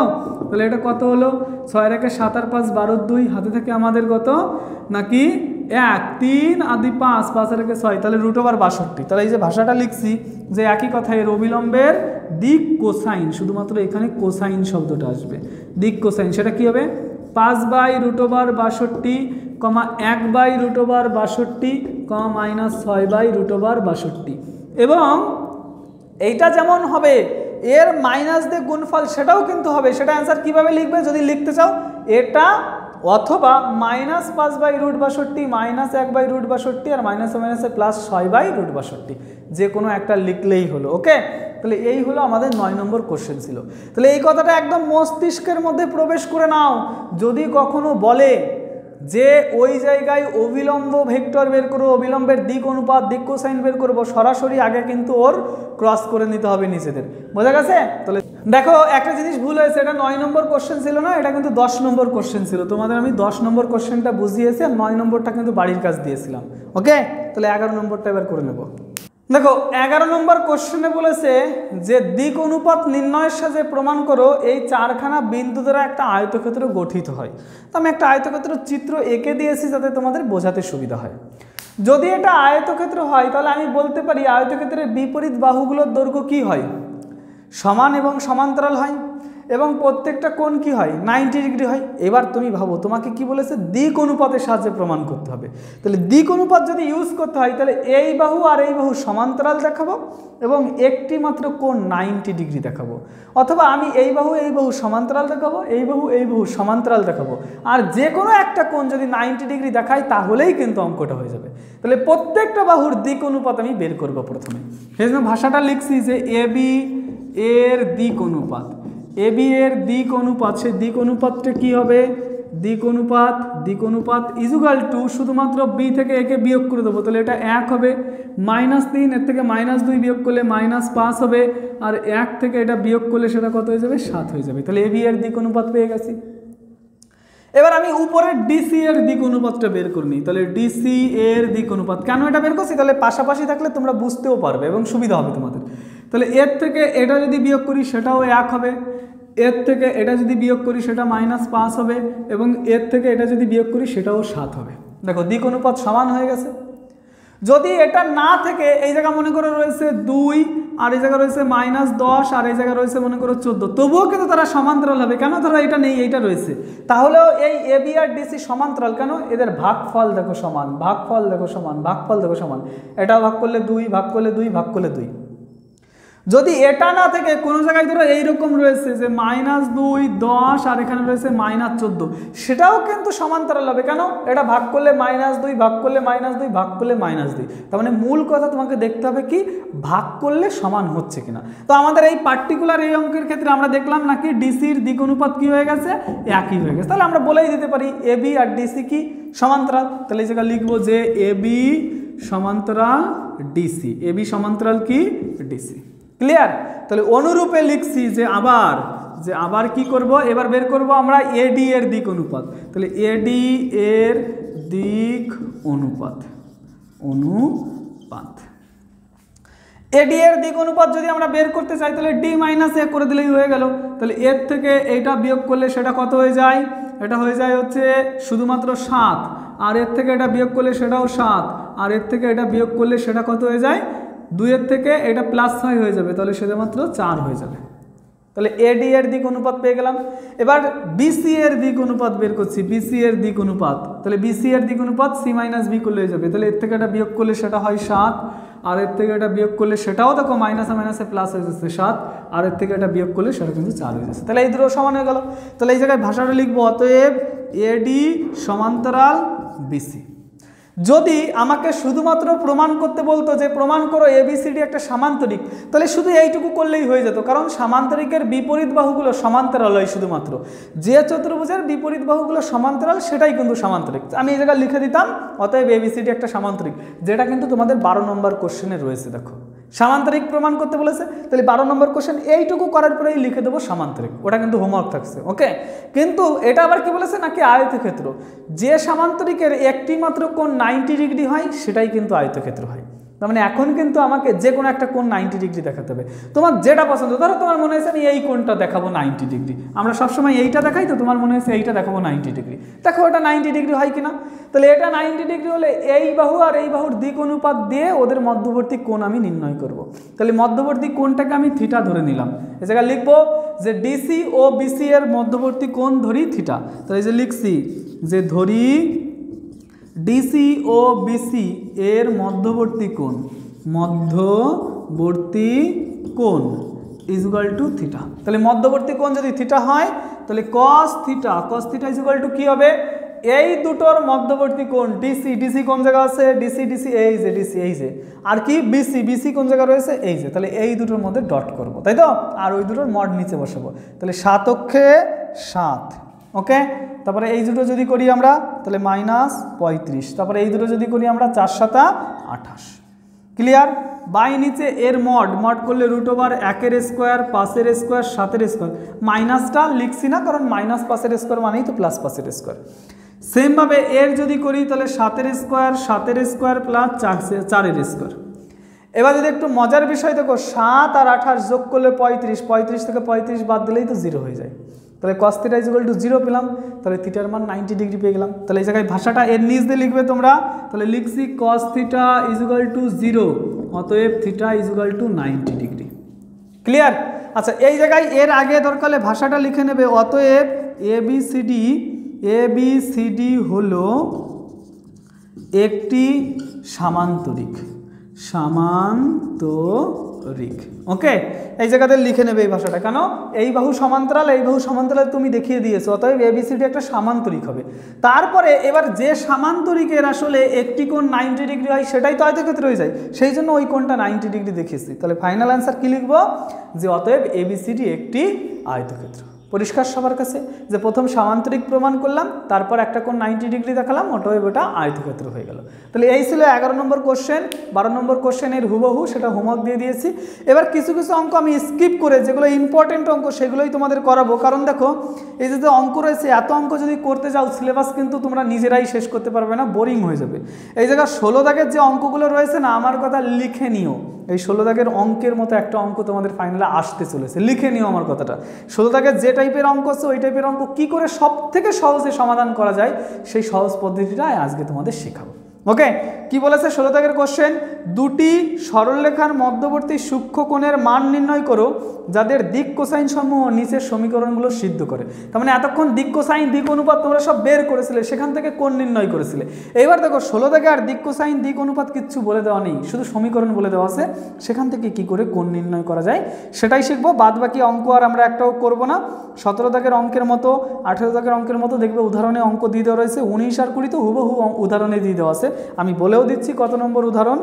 19 দাগের অঙ্কটা দেখো, 19 দাগের অঙ্কটা আছে 22 নম্বর উদাহরণে রয়েছে, আর 20 দাগের অঙ্কটা আছে 23 নম্বর উদাহরণে রয়েছে। ওখান থেকে দেখে নেবে তোমরা, করে দেওয়া আছে। ওই গুরুত্বপূর্ণ যদি বলো তাহলে 19 নম্বরের অঙ্কটা একটু গুরুত্বপূর্ণ, এটুকু আমি বলবো। আর তাছাড়া একদম 16 দাগের অঙ্ক করলে আর কোনো কিছু করার দরকার নেই, বাদ বাকি কোনো অঙ্ক কিন্তু আমি করাবো না। তাহলে শুধু 16 দাগের অঙ্ক আমি শিখিয়ে দেবো, তাও আমি 2টো করে দেবো, বাকি 2টো তোমাদের কিন্তু হোমওয়ার্ক দেবো। এগিয়ে যাবো সামনের দিকে। দেখো 16 দাগে কি বলেছে, যে সরলরেখার দিক কোসাইন এই সমীকরণ আর এই সমীকরণ সিদ্ধ করে তাদের মধ্যবর্তী সূক্ষ্ম কোণটা নির্ণয় করো, ওকে।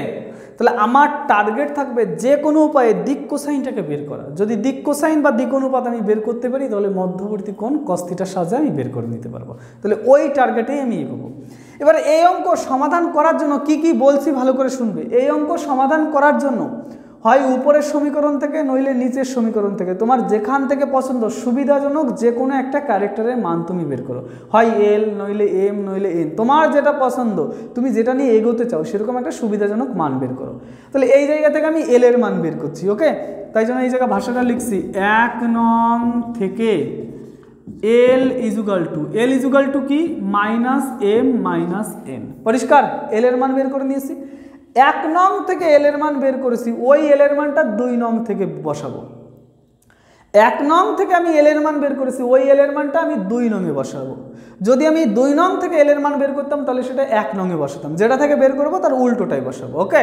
তাহলে এই জায়গায় ভাষাটা লিখছি এখন কি 2 2 নং এ L equal to minus M minus N বসিয়ে পাই। পরীক্ষায় কিন্তু সম্পূর্ণ ভাষা লিখবে, কারণ ভাষা না লিখলে পরে কিন্তু মার্ক অনেক কাটা যাবে। পরীক্ষার সময় সম্পূর্ণ ভাষাটা কিন্তু লিখবে। তাহলে এল এর মান যদি এই জায়গায় বসিয়ে দিই, তাহলে মাইনাস এম মাইনাস এন তার এ স্কোয়ার হবে। তার মানে কি, সেটা আসলে এম প্লাস এন তার হোল স্কোয়ার, কারণ মাইনাস ওয়ান নিয়ে তার এ স্কোয়ার করলে পরে প্লাস ওয়ান হয়ে যায়। এই জায়গায় রয়েছে M square minus N square equal to 0। পরিষ্কার তোমাদের কাছে? এবার এই জায়গায় এ প্লাস বি তার হোল স্কোয়ারের সূত্র ভাঙিয়ে দিলাম। A square plus 2ab plus B square plus এখানে M square minus N square equal to 0 রয়েছে। এবার এই লাইন লেখার পর বা মান বসানোর পর তোমার টার্গেট থাকবে মিডিল টার্ম করা। কি করা? মিডিল টার্ম করা। তাহলে এটাকে একটু সমাধান করে তারপর মিডিল টার্ম করার চেষ্টা করছি। তাহলে আমি দেখতে পাচ্ছি এই জায়গা এন স্কোয়ার আর এই জায়গা এন স্কোয়ার কেটে গেল, এম স্কোয়ার আর এম স্কোয়ার 2m স্কোয়ার। তাহলে এই যে লিখছি 2m square plus 2mn equal to 0। আচ্ছা দেখো, এটা খুব সহজেই মিডিল টার্ম হয়ে গেল। কি 2m কমন নিয়ে নিচ্ছি, তাহলে 2m যদি কমন নিয়ে নিই তাহলে m প্লাস n থাকে ইজুয়াল টু 0। পরিষ্কার? তাহলে এই জায়গা থেকে আমরা বলতে পারি কি, নাকি m ইজুয়াল টু 0 অথবা m plus n equal to 0, এটা বলতে পারি। তো তাহলে তোমাদের টার্গেট থাকবে ওই সুবিধাজনক মান বসানোর পর মিডিল টার্ম করে এরকম তাদের মান বের করা। এইবার ভাবো তো, এই যে মানগুলো বের করেছি এর সাহায্যেই দিক অনুপাত বেরিয়ে যাবে। কি করে বেরিয়ে যাবে? m ইজুয়াল টু 0 যদি এই জায়গা বসিয়ে দিই, m ইজুয়াল টু 0 বসালে l equal to minus n থাকে, l equal to minus n। তাহলে দেখো তো, m এর মান বের করেছো, l এর মান বের করেছো, এখনো কে বাকি আছে? দিক কোসাইন বা দিক অনুপাত মানে l m n। l পেয়েছো, m পেয়েছো, আর n বাকি আছে। তাহলে n এই জায়গা নিজের সঙ্গেই সমান হবে। n মানে n, যেমন l মানে মাইনাস n, m মানে হচ্ছে 0, তাই n মানে n, আর কিচ্ছু না, n মানে তো nই হয়। বোঝা গেছে? সেম ভাবে এই জায়গা থেকে আমরা বলতে পারি কি, নাকি m equal to minus n। m এর মান কি পেয়েছি? মাইনাস n পেয়েছি। এই m এর মান এই জায়গা বসিয়ে দেবো। তাহলে এইটা যদি মাইনাস n হয় তাহলে মাইনাসে মাইনাসে প্লাস n হয়ে যাবে, প্লাস n হয়ে গেলে পরে প্লাস n আর এটা মাইনাস n হয়ে যাবে। কি বললাম কথাটা? এই জায়গা l ইজুয়াল টু মাইনাস রয়েছে, আবার ওই জায়গায় যদি একটা মাইনাস n বসাই, সাইডে তো আরেকটা মাইনাস n রয়েছে। বোকা, এই যে মাইনাস, এই যে m এর মান এই যে বসালাম, আর এইটা এই যে রয়েছে। ফোকাস এইদিকে দাও, তবে না বুঝতে পারবে। এত সহজ করে বলছি তাও কনসেন্ট্রেশন দেবে না, তাহলে আমাদের কষ্ট হয় না বলো? দেখো এই জায়গা কি রয়েছে, m এর মান মাইনাস n। তাহলে মাইনাস n যদি এই জায়গা বসাই, মাইনাসে মাইনাসে সেটা কি হয়ে যায়? প্লাস n, আর সাইডে আরেকটা মাইনাস n রয়েছে, এই যে মাইনাস n। তাহলে হলো কত? 0। তাহলে l এর মান কত পেলাম আমরা? 0। তার মানে কি বোঝা যাচ্ছে? আমরা যে মানটা বের করব ওই মানটা উপরে যে জায়গায় আমি বের করেছিলাম সেই জায়গা বসাবো। তাহলে m এর মান পেয়েছি, l এর মান পেয়েছি, আর বাকি কে আছে? n। তাহলে n মানে n নিজেই হবে। এইবার ভাবার চেষ্টা করো, তাহলে এই এক সেট পেলাম, এই এক সেট পেলাম, এই সেটের দিক অনুপাত সমূহ, এই সেটের দিক অনুপাত সমূহ আমি লিখব। লেখার সময় একটু ফলো করবে, এই জায়গাটা আমি একটু মুছে পরিষ্কার করে ফেলছি। দেখো একদম এই সাইডে আমি বাকি অঙ্কগুলো করার চেষ্টা করছি। দেখো ভালো করে ফলো করবে কিন্তু এই জায়গাটা। প্রথম লিখছি যে দিক অনুপাত সমূহ, কি লিখলাম ভাষাটা? দিক অনুপাত সমূহ। দিক অনুপাত সমূহ, এর দিক অনুপাত সমূহ আমরা কি জানি? l m n। l মানে মাইনাস n, কমা m মানে হচ্ছে 0, তারপরে n মানে হলো n। এই যে ধারাবাহিকতা রেখেছি, এই ধারাবাহিকতা কিন্তু তোমাদেরও রাখতে হবে। কেন? তোমাদের শিখিয়েছিলাম যে cos alpha, cos beta, cos gamma, সেখানেই l m n ওটাকে বলা হয়। তার মানে l আগে, তারপরে m, তারপরে n। তাই জন্য l আগে লিখেছি, তারপরে m লিখেছি, তারপরে n লিখেছি। এবং এইটার ক্ষেত্রে কি রয়েছে? এবং এইটার ক্ষেত্রেও সেম ভাবে দেখো, l মানে কত রয়েছে? l মানে হচ্ছে 0, তাহলে 0, কমা দিয়ে m মানে রয়েছে কত? মাইনাস n, কমা দিয়ে n মানে কত রয়েছে? n মানে n নিজে। তাহলে দুটোর দিক অনুপাত পেয়ে গেছি। এবং ভেবে দেখো তো, যে দিক অনুপাত বের করার সময় তোমাদের বলেছিলাম যে জিনিসটা বাদ দিয়ে দেওয়া যায় সেটা বাদ দিয়ে দেবে। তাহলে এখান থেকে n বাদ দিয়ে দেওয়া যায়, এখান থেকেও n বাদ দিয়ে দেওয়া যায়। তাহলে বাদ যদি দিয়ে দিই তাহলে এখান থেকে কি পড়ে থাকে? -1 0 1। এবং এটার কি পড়ে থাকে? এটারও পড়ে থাকে 0 -1 1। বোঝা গেল? তাহলে এই হলো দিক অনুপাত সমূহ। এখন আমাকে কি করতে হবে তাহলে? এখান থেকে ওদের মধ্যবর্তী কোণ বের করা সহজ না বলো? তাহলে এই জায়গায় লিখছি যে ধরি রেখা দুটির, সরল রেখা কথাটা লিখবে প্রয়োজনে, রেখা দুটির মধ্যবর্তী কোণ ইজ ইকুয়াল টু থিটা। তাহলে বলতে পারি cos theta is equal to এই দুটো ডট 0, এই দুটো ডট করলে হয় 0, এই দুটো ডট করলে হয় 1 বাই এদের মড বসাতে হবে। তাহলে মড বসালে 1 এর স্কোয়ার 1 প্লাস 1 এর স্কোয়ার 1, আর 0 লিখলাম না। সেমভাবে 1 এর স্কোয়ার 1 প্লাস 1 এর স্কোয়ার 1। তাহলে আমি কি পেলাম? cos theta is equal to উপরে রয়েছে 1 আর নিচে রয়েছে √2, আর √2 গুণ করলে 2 হয়। এবার ভাবো তো cos কত ডিগ্রির মান 2 হয়? cos কিন্তু 60 ডিগ্রির মান 2 হয়, মানে π/3। তাহলে এই হলো মধ্যবর্তী কোণ। তাহলে কিভাবে অঙ্কটা সমাধান করলাম? এই টাইপের আরও 3টে অঙ্ক নিচে রয়েছে, আরও করিয়ে দেবো আমি।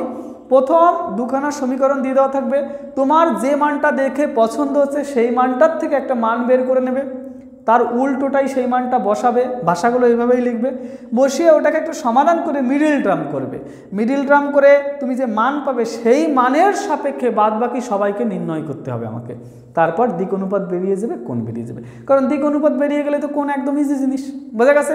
তাহলে দেখে নাও সবাই একটু, আমি সাইডে দাঁড়িয়েছি, ক্লিয়ার সবার কাছে তো? তাহলে এইভাবে কিন্তু এই অঙ্ক সমাধান করতে হবে। আমি আরেকটি অঙ্ক এখান থেকে করে দিচ্ছি, এগিয়ে যাই সামনের দিকে। দেখো 16 দাগের 3 নম্বর কোশ্চেনটা আমি গ্রহণ করেছি, 2 নম্বরটা 4 নম্বরটা নিজেরা করে নিও।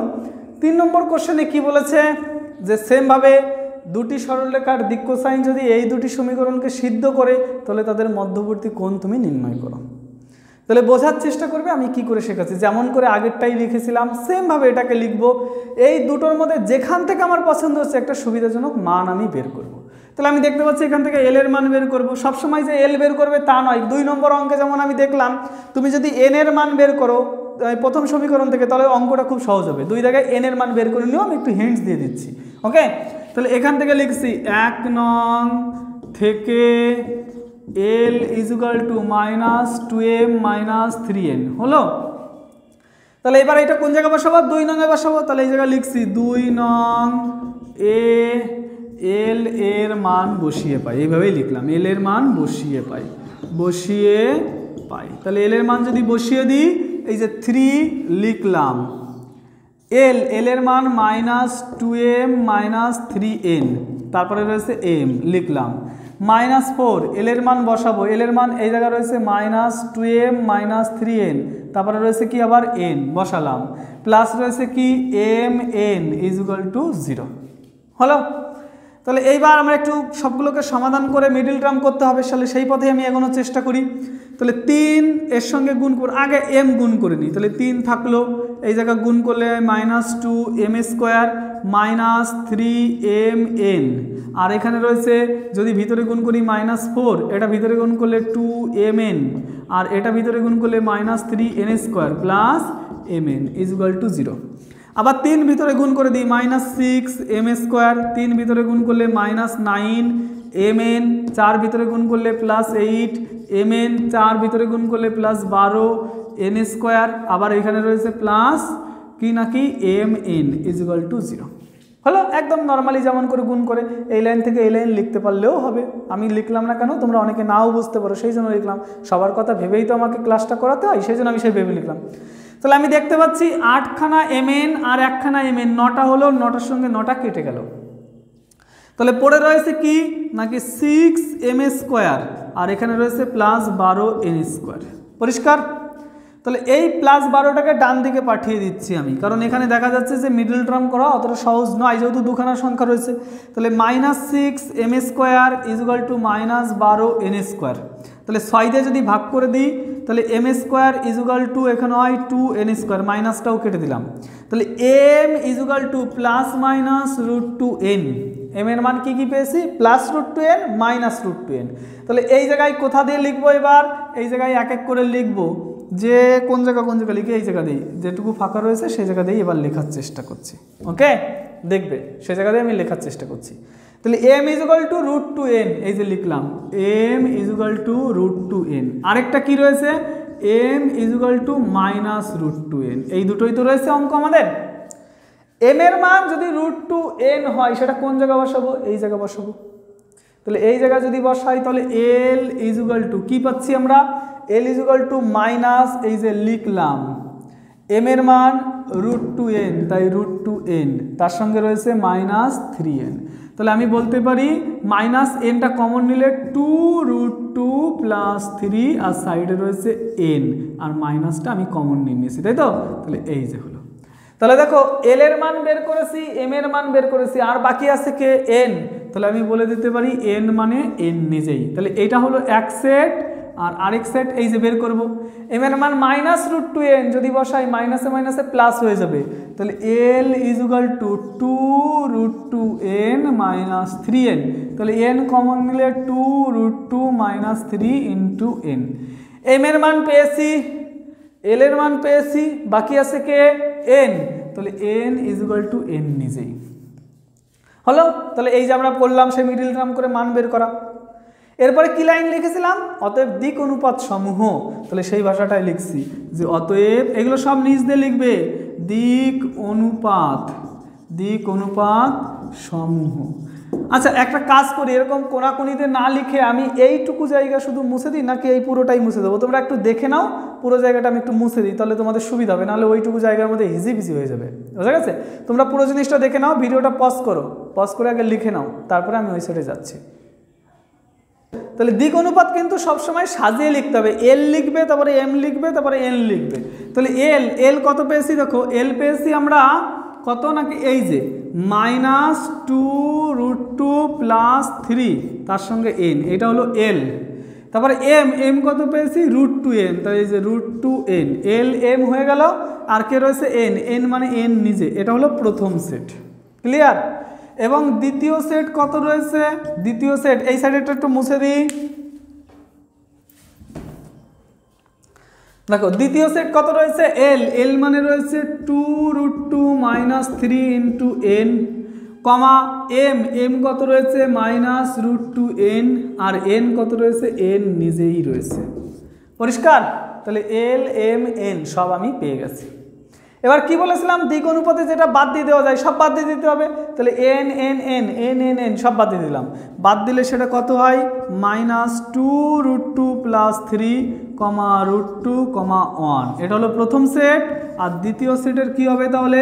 দ্বিতীয় সেটের 2√2 আর এখানে -3 রয়েছে, কমা রয়েছে -√2, 1 রয়েছে। হলো? তাহলে এবার আমি মধ্যবর্তী কোণ বের করব, সেই ডট প্রোডাক্ট বাই মডুলাস বলে সেই লজিক অনুযায়ী। তাহলে ধরি মধ্যবর্তী কোণ = থিটা। তাহলে cos থিটা = এই দুটো ডট। দেখো এই জায়গা মাইনাস রয়েছে, এই জায়গা প্লাস রয়েছে, প্লাস মাইনাসে মাইনাস হলো। তাহলে এই জায়গা রয়েছে কত? 2√2 + 3, আর ওই জায়গা রয়েছে কত? 2√2 - 3। এই যে এইটা হলো।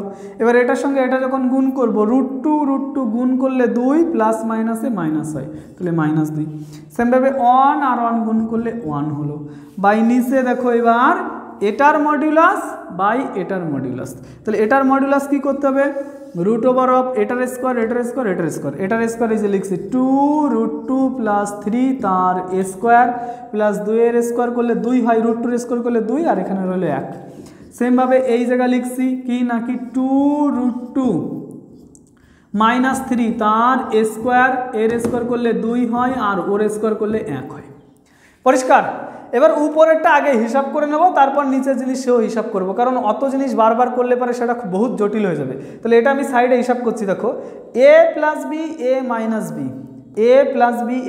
b মানে কি? a square - b square. a square করলে 2 এর স্কোয়ার 4, √2 এর স্কোয়ার করলে হয় 2, তাহলে 4 × 2 = 8। ক্লিয়ার কথাটা? কি বললাম? 2√2 তার স্কোয়ার করলে কত হয়? আসলে 2 এর স্কোয়ার 4 আর √2 এর স্কোয়ার 2, তাহলে 4 × 2 হয় মানে 8 হয়। তাহলে a স্কোয়ার মানে কত হলো? 8 হলো, তাই তো? তাহলে প্রথমটা পেলাম 8, সামনে কিন্তু মাইনাস রয়েছে, যে মাইনাস রয়েছে, এটা পেলাম 8। -b স্কোয়ার করলে পরে হয় 9, আর এই জায়গা রয়েছে -2 + 1, -2 + 1 মানে -1। পরিষ্কার? তাহলে আমি বলতে পারি কি এটা কত হয় তাহলে? এটা হচ্ছে 8 - 9 মানে -1, আর এটা করলে হয় +1, 1 - 1, 1 - 1 করলে কত হয়? 0। তাহলে আমি বুঝতে পারলাম উপরেরটা কত হবে? 0। উপরেরটা 0 মানে নিচের সব 0, নিচেরটা হিসাব করার দরকার নেই। তাহলে cos θ = কত পেলাম? 0। প্রয়োজনে এইটুকু হিসাব দেখিয়েও দিতে পারো, না দেখালেও কোনো অসুবিধা হয় না। cos θ = 0 হলে θ = কত হবে? 90 ডিগ্রি মানে π/2। পরিষ্কার? তাহলে এই হলো আমাদের 6 দাগের 3 নম্বর কোশ্চেন। 6 দাগের 3 নম্বর কোশ্চেনটা আমি বুঝিয়ে দিয়েছি এবং সেমভাবেই কিন্তু তোমাদের 2 নম্বর কোশ্চেনটা করবে এবং যে 4 নম্বর অঙ্কটা রয়েছে সেটাও করবে। আমি বারবার করে বলছি, এই যে অঙ্ক রয়েছে এই টাইপের অঙ্ক কিন্তু আসার সম্ভাবনা প্রবল, যেহেতু ভেক্টর চ্যাপ্টার টোটালি আলাদা করে দিয়েছে আর জিওমেট্রি 3Dটা আলাদা করে দিয়েছে, সেজন্য এই টাইপের প্রশ্ন আসার প্রচণ্ড সম্ভাবনা রয়েছে। ওকে, তাহলে এই যে অঙ্ক করালাম এই অঙ্কই কিন্তু নিজেরা বাড়ি বসে আরও প্র্যাকটিস করবে, আমি সেগুলো বলেও দিয়েছি। এই চ্যাপ্টার থেকে আর কোনো অঙ্ক কিন্তু আমি করাবো না। ওকে, তাহলে শেষ করছি আজকের ক্লাস। সবাই ভালো থাকবে, সুস্থ থাকবে, মন দিয়ে পড়াশোনা করবে এবং যে সমস্ত ছাত্রছাত্রী অনলাইনে আমার কাছে টিউশন পড়তে চাও তারা এই নাম্বারে আমাকে মেসেজ করবে দ্রুত, এই সপ্তাহের মধ্যেই কিন্তু সবাই মেসেজ করবে, কারণ তোমাদের অনলাইনের পেইড ব্যাচটা আমি খুব দ্রুতই কিন্তু নিয়ে আসবো, যেখানে অনলাইনে আমি তোমাদের টিউশন পড়ানোর মতোই পড়াবো, ফিস খুব সীমিত রাখা হবে। ওকে, সেখানে তোমরা সবাই আমাকে মেসেজ করবে যে স্যার আমি টিউশন পড়তে চাই আপনার কাছে, সেই সুযোগটা আমি তোমাদের করে দিচ্ছি। কিন্তু অবশ্যই এই নাম্বারে মেসেজ করো। ততক্ষণ পর্যন্ত সবাই ঘরে থেকো, সুস্থ থেকো, পড়তে থেকো এবং ক্লাসগুলো মন দিয়ে করবে। ওকে, টাটা, বাই বাই, সবাই ভালো থেকো।